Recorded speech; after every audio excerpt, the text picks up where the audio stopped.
Peut-il y avoir une offrande plus grande que celle de notre Seigneur qui s'offre à son Père? Si notre Seigneur est présent sur l'autel, alors imaginez ce que nous devons faire si nous avons la foi.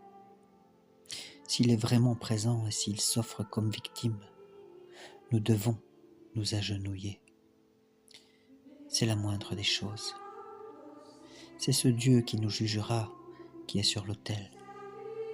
C'est lui qui nous a créés. C'est lui qui peut nous guérir si nous sommes malades. C'est lui qui peut tout nous donner. La force si nous sommes faibles. C'est lui qui est tout-puissant. Je vais vous lire la prière de l'offrande en français et en latin. C'est pourquoi, Seigneur, nous, vos serviteurs, et avec nous, votre peuple saint, unde et memores Domine nos servitui, sed et plebs tua sancta. Rappelant à notre mémoire la bienheureuse passion de votre Fils, le Christ notre Seigneur. Ejusdem Christi Filii tui Domini nostri tam beata passionis. Et aussi sa résurrection des enfers et sa glorieuse ascension dans les cieux. Nec non et ab inferis resurrectionis, sed et in celos gloriosa ascensionis. Nous offrons à votre divine majesté le don que nous avons reçu de vous, l'hostie pure, l'hostie sainte, l'hostie sans tache. Offerimus praeclare majestati tua, de tuis donis ac datis, hostiam puram, hostiam sanctam, hostiam immaculatam, le pain sacré de la vie éternelle et le calice du salut perpétuel. Panem sanctum vitae aeternae et calicem salutis perpetua. Prenons donc conscience du mystère qui vient de se passer sur l'autel, de la présence de la victime de la croix. Offrir notre Seigneur à Dieu. Peut-il donc y avoir une offrande plus grande que celle de notre Seigneur s'offrant à son Père? L'offrande de notre Seigneur Jésus-Christ à son Père, c'est la grande prière de l'Église. L'Église s'associe à cette prière. Elle est tout entière faite pour cette prière qu'elle réalise au cours du saint sacrifice de la messe. Nous devons remercier notre Seigneur qui se substitue à nous par sa grâce. Par la grâce sanctifiante, notre Seigneur est présent en nous. Il l'est comme créateur, mais il l'est aussi par sa grâce. C'est donc, en quelque sorte, notre Seigneur lui-même qui prie par nous, qui se sert de nous pour continuer à offrir la prière qu'il a faite sur la croix. Ce doit être pour nous une consolation, parce que nous nous sentons bien indignes de prier convenablement, de prier comme nous le devrions. Alors, consolons-nous en pensant que le bon Dieu, que notre Seigneur, prie avec nous. Point 2. Les leçons de la divine victime de la croix. Pourquoi se sacrifier? Pour aimer, pour la charité. Et vous le comprenez bien, que font un père et une mère de famille sinon se sacrifier par amour de leur famille et l'un de l'autre? Il faut se sacrifier, sinon il n'y a pas d'amour. Le sacrifice est une condition de l'amour, et notre Seigneur nous l'a bien montré, les bras étendus sur la croix, les mains et les pieds transpercés, le cœur transpercé. Voilà le sacrifice de notre Seigneur par amour pour Dieu son Père et pour son prochain, pour sauver les âmes. C'est une grande leçon d'amour par le sacrifice. Une autre leçon que nous donne notre Seigneur Jésus-Christ sur la croix est de prier et de faire pénitence. Sa croix, c'est la grande prière, la prière qu'il adresse à son Père, la prière qu'il fait pour le salut des âmes. Et c'est bien aussi la pénitence. Cette pénitence afin de la concrétiser. Il me semble, nous dit Monseigneur Lefebvre, qu'il est bon de la désigner sous certaines vertus particulières, qui sont des vertus particulièrement chrétiennes, particulièrement catholiques, celles que notre Seigneur nous a enseignées vraiment d'une manière toute particulière. L'humilité, la pauvreté et la chasteté. Les signes de croix sur l'hostie et le calice. Durant la prière Unde et Memores que nous avons lu juste avant, le prêtre vient de faire 5 signes de croix sur l'hostie et le calice. Ces signes de croix n'ont pas la même signification après la consécration que ceux qui sont faits avant. Avant la consécration, ils bénissent vraiment les offrandes, tandis qu'après, ils les désignent. C'est une désignation. Le signe de croix désigne le corps et le sang. Le prêtre ne bénit pas le corps de notre Seigneur, car on ne bénit pas Dieu. C'est une désignation utile qui a une signification.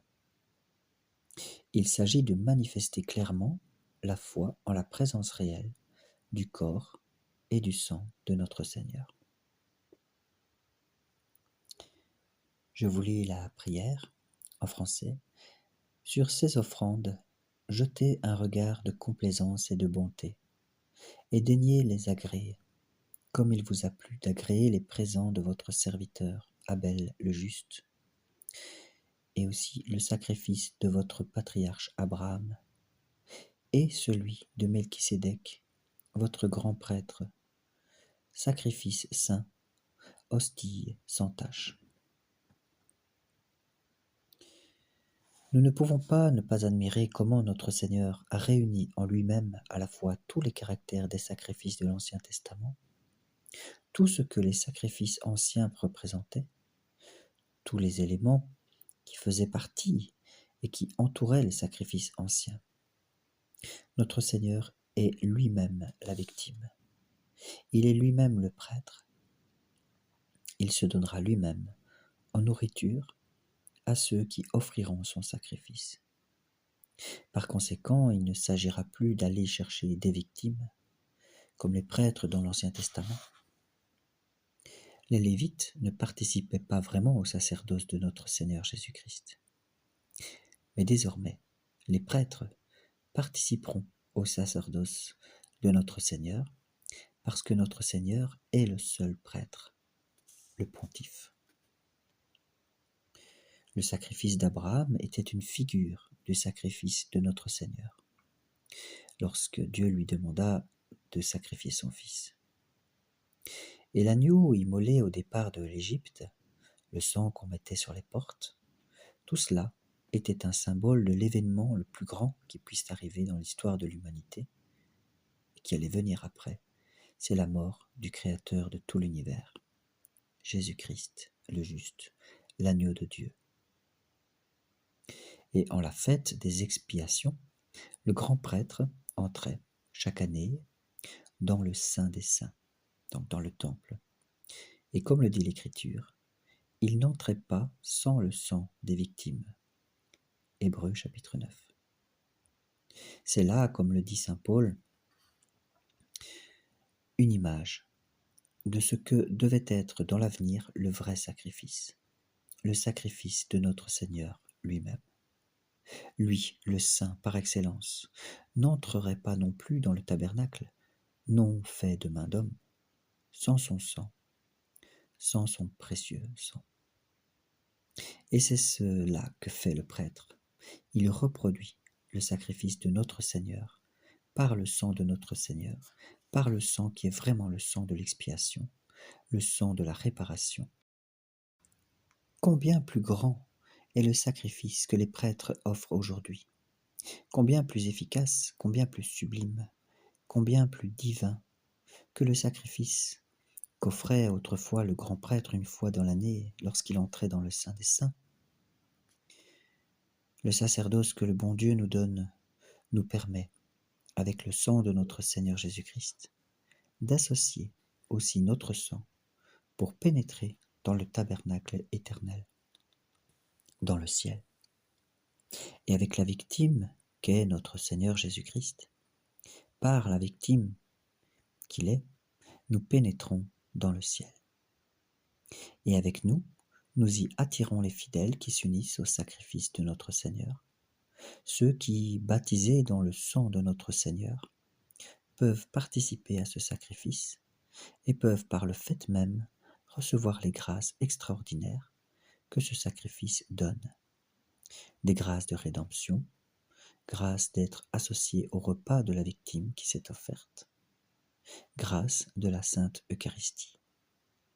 C'est cela la messe, le sacrifice de la messe. Homélie Icône 1986. Je vous lis la supplication ardente. C'est une autre prière que le prêtre fait pendant la messe.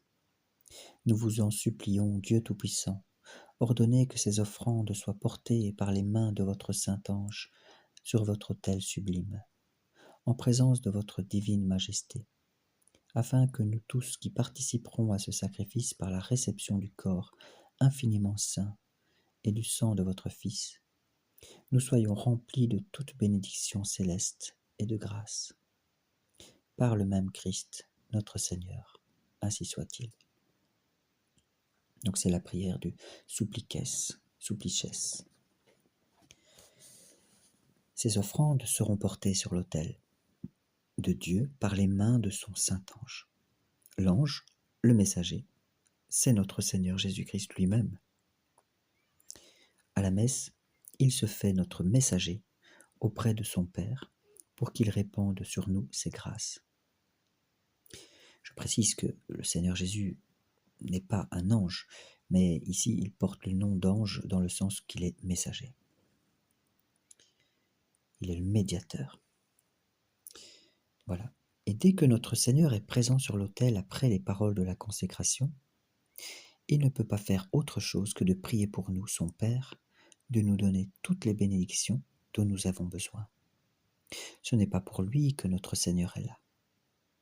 Il est bien au ciel. Et ce n'est pas pour son intérêt personnel qu'il vient sur nos autels, mais il vient pour nous. C'est lui qui est le grand priant.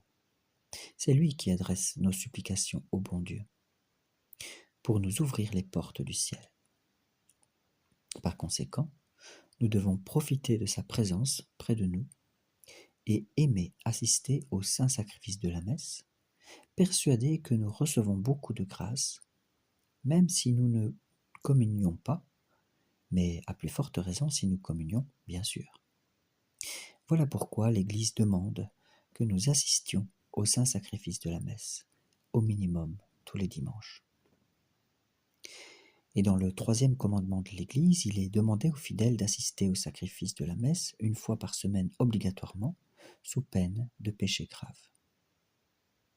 Or, vous pouvez remarquer que l'Église ne demande, sous peine de péché grave, de s'approcher de la communion, du sacrement de pénitence qu'une fois par an. Elle est donc beaucoup plus exigeante pour le sacrifice de la messe. Tous les chrétiens doivent assister au sacrifice, au saint sacrifice de la messe, une fois par semaine, afin de participer au sacrifice de notre Seigneur, à l'oblation de notre Seigneur, et d'offrir leur journée, leur semaine, leur vie à notre Seigneur. Dans la prochaine vidéo, nous verrons en détail la prière en faveur de l'Église souffrante, le memento des défunts, et la prière pour l'Église militante.